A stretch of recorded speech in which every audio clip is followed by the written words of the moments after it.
여러분 안녕. 썸네일 보고 놀라신 분들 굉장히 많으시죠? 제가 틱톡을 보다가 틱토커분이 한국에 와서 주베룩 시술을 받다가 한쪽 눈이 보이지 않게 되었다라는 영상을 봤거든요. 주베룩이 이런 위험성이 있을 수 있구나라는 거를 보고 저도 성형외과, 피부과 수술을 다루는 입장에서 여러분들한테 알려드려야겠다 싶더라고요. 매번 저는 이제 시술을 받고 후기 알려주고 되게 좋은 점을 위주로 다뤄주는데 부작용이나 이런 사항들도 충분히 다뤄줘야 된다고 생각을 해서 시술을 가볍게 생각하지 않고 좀 경각심을 심어주는 이번 영상은 좀 그런 영상이 될 것 같아요. 주베룩이 뭔지 모르시는 분들을 위해서 설명을 해드리면 주베룩은 두 가지 타입으로 나뉘는데요. 한 가지는 주베룩 스킨이라고 피부에 맞는 스킨 부스터 제품이고 주베룩 볼륨이라고 필러만큼의 볼륨감은 형성되지 않지만 스컬트라, 울트라콜 그런 콜라겐 부스터 종류의 한 종류인데 주베룩 볼륨은 입자가 주베룩 스킨보다 크기 때문에 피부 속에 들어가서 볼륨 생성을 하는 역할을 하기 때문에 필러가 부담스럽다 하시는 분들이 대체제로 선택을 많이 요즘에 하고 있어요.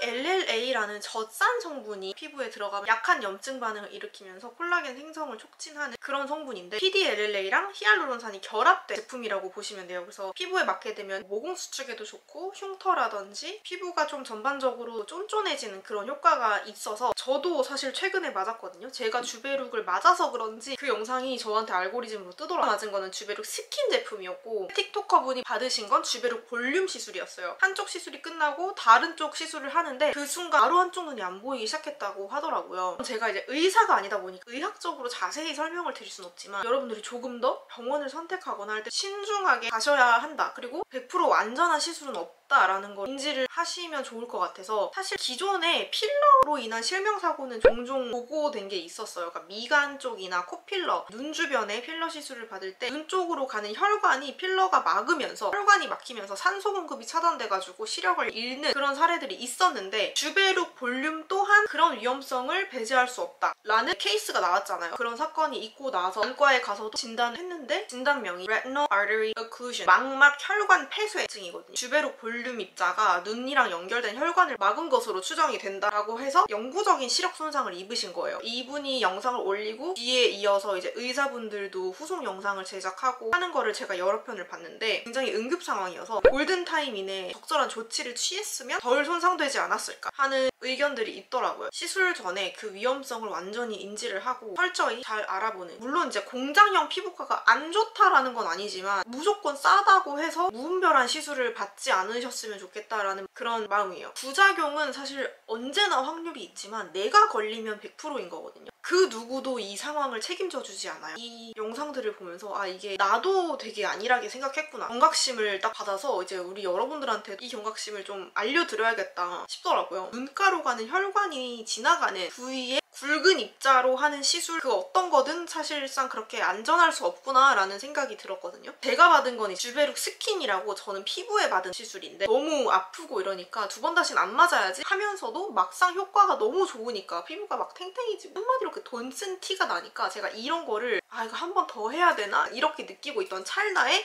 이게 딱 떠가지고, 물론 이제 스킨 부스터랑은 큰 연관이 없긴 하지만 한국에서 워낙 많이 이루어지는 시술들이다 보니까 너무 가볍게 여기면 안 되겠다 생각이 또 들었고, 우리가 전문가가 아니잖아요. 그래서 더 조심을 해야 되고, 그래서 제가 정리를 해봤는데 시술 전에 최소한 이 정도는 확인을 하고 들어가면 좋을 것 같아요. 첫 번째, 시술자는 전문인이냐, 이제 막 시작한 그런 인턴분이 아니라 경력사항들, 자격사항들을 조금 확인을 해보시면 좋을 것 같아요. 솔직히 의사분들 입장에서도 소비자들이 조금 이런 거에 예민하게 굴고 깐깐하게 군다고 해서 좀 피곤해 하실 게 아니라 반대로 입장을 바꿔서 내가 처음 보는 누군가에게 내 얼굴을 맡겨야 되는 상황이니까 당연히 시술자에 대한 정보를 따져보게 되고 경력이나 뭐 자격사항 등을 보는 건 당연하다라는 마인드를 가지고 계신 원장님들이 더 많겠죠? 실명 위험이 있는 그 부위 근처에 주사가 들어가는 건지, 약물의 주입 위치 뭐 이런 거를 조금 설명을 들으시면 좋을 것 같고, 내가 시술받는 필러의 종류나 제형이나 들어가는 깊이나 이런 것도 설명이 꼭 들어가야 된다고 생각을 해요. 그래서 저는 그 의사 상담 안 하는 데를 늘 걸으라고 여러분들한테 누누이 말씀드렸거든요. 상담실이 아니라 시술실에서 보더라도 시술을 하기 전에 의사랑 좀 충분한 상담을 하고 시술 시술을 들어가는 게 당연히 맞고, 제가 예전에 시술을 받을 뻔했던 병원에서 이런 얘기를 들은 적이 있어요. 제가 그 필러의 종류나 이런 거를 좀 세세하게 물어보니까 그게 왜 궁금하신데요? 라고 답변을 받은 적이 있거든요. 너무 어이없지 않아요? 그게 왜 궁금하냐니, 내 몸에 들어갈 거니까 당연히 종류가 궁금하고 당연히 나는 그거에 대해서 찾아볼 권리가 있는 거잖아요. 그래서 저는